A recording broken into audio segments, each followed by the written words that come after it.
This week, I want to jump on and talk about a recent client interaction I had. I had a frantic phone call from a first home buyer who had spoken to another mortgage broker a few months ago, and they'd had the preliminary discussion about borrowing capacity and the what next steps. So at that point, the mortgage broker said there isn't much point putting in place a pre-approval. Go and find a property, bring me back a contract, and then we'll put in your application. So I know that that mortgage broker would have had his reasons or her reasons for that being the next steps. But personally, I do it a little bit different. So particularly for first home buyers, I always like to get a pre-approval in place, particularly a fully assessed pre-approval. It alleviates a lot of the stress, and it doesn't get rid of the stress by any means, but it helps to alleviate that stress when you've signed a contract and you have a short period of time to get everything together. So the reason for this client's call is once she'd signed a contract, she called the broker who then sent her a huge list of everything that's needed for the application, commented on her needing to pay lender's mortgage insurance and what that would look like, and also said he was heading away overseas but will be available on WhatsApp.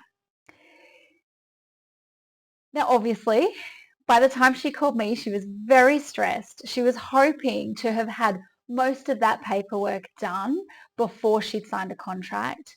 And in our discussions, she actually qualified for the first home buyer deposit scheme. The government changes the name so many times, but effectively it means with a 5% deposit plus costs, she can purchase her property with no lender's mortgage insurance. So a lot of the discussion we had when we met was around which lenders have availability on this scheme that would suit her and what she's wanting to do with this property into the future.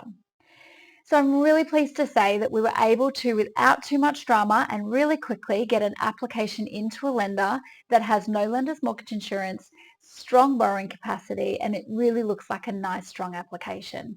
But the moral of the story is, in my opinion, a fully assessed pre-approval, particularly if you're a first home buyer, is always the first step. It alleviates that stress. It answers all those questions and gets majority of the paperwork out of the way to start with, and means that you can really focus on other things once you've found a property, like building and pest inspection, talking to solicitors and all that other really important stuff without feeling too inundated. So if you are a first home buyer thinking about getting into the market but not sure where to start, obviously a pre-approval, maybe you reach out, book a free online appointment with myself or Tara, and we can guide you through where you're at, what needs to happen next, and what your journey would look like. So otherwise, guys, that's it for me. I'll catch you in next week's video.